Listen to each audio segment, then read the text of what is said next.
अस्सलामुअलैकुम नाजरीन। Current situation Pakistan India conflict आप सब उससे वाकिफ़ होंगे। उम्मीद करता हूँ आप सब सेफ़ होंगे, अपने अपने घरों में महफूज होंगे। तो इस पर बात करते हैं। जो हकायक हैं वो आपके सामने रखेंगे, ग्राउंड रियलिटीज़ जो ख़बर मीडिया पे नहीं चली, जो हकायक मीडिया पर नहीं चलाए गए, जो ग्राउंड रियलिटीज़ हैं वो आपके सामने रखेंगे। आपको सारी डिटेल्स देंगे कि एक्चुअली में क्या हुआ है, क्या नहीं हुआ। 6 मई भारत ने ऑपरेशन सिंदूर लॉन्च किया और पाकिस्तान और आज़ाद कश्मीर के 9 डिफरेंट मकामात पर मिसाइल्स और ड्रोन स्ट्राइक्स हमले कर दिए।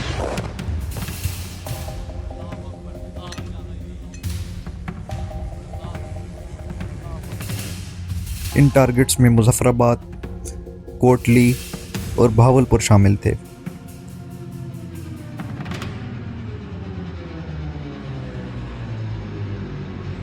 अब ज़रा बात कर लेते हैं इन मिसाइल्स के नतीजे में जो इफ़ेक्ट आया है, क्या इफ़ेक्ट पड़ा है, क्या इसका नुकसान हुआ है।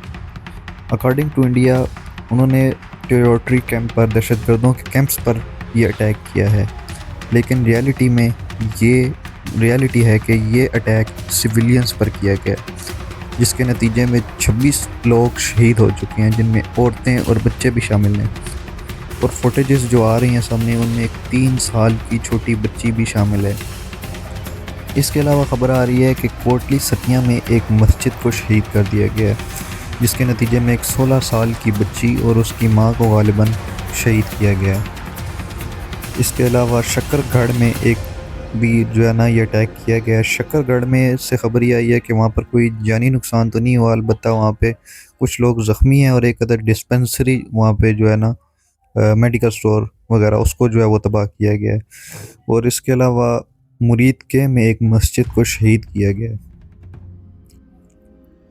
और इसके अलावा ये भी खबर आ रही है कि दो जो लोग हैं वो लापता भी हैं अभी तक, और मुतअद्दिद ज़ख्मी भी हैं। 35 की तादाद बताई जा रही है, तकरीबन के 35 अफराद ज़ख्मी हैं। इंडिया के इस अटैक के बाद फ़ौरन से पाकिस्तान आर्म्ड फोर्सेस एक्शन में आई और पाकिस्तान एयर फोर्सेस की जानिब से JF-17 थंडर और F-16 त्यारे फ़ौरन से हवा में पेट्रोलिंग करने लगे।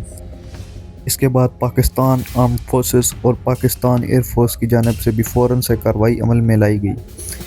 पाकिस्तान JF-17 थंडर और F-16 त्यारे फ़ौरन से हवा में पेट्रोलिंग करने लगे और इंडिया को भरपूर जवाब दिया गया, जिसके नतीजे में इंडिया के 3 राफेल त्यारे गिरा दिए गए। इसके साथ साथ एक MiG-29 और Su-30 त्यारा भी गिरा दिए गए। इन 5 त्यारों के अलावा एक ड्रोन UAP ड्रोन भी गिराया गया है। UAP ड्रोन बेसिकली जो इंफॉर्मेशन कलेक्ट करने के लिए यूज़ होता है, एक कैमरा कह लें, उसको गिराया गया। और इसके अलावा ये भी खबर आ रही है कि पाकिस्तान की जानिब से इंडियन इन्फेंट्री ब्रिगेड HQ भी तबाह कर दिया गया है।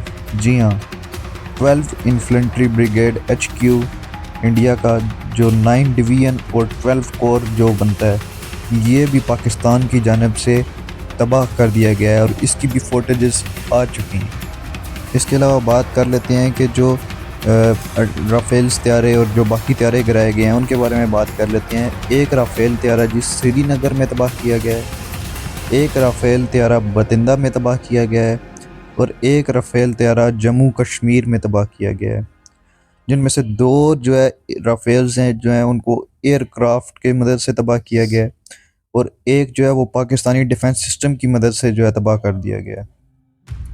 इसके अलावा Su-30 की बात हो रही है कि वो नॉर्थ एक्नोर के इलाके में तबाह किया गया है।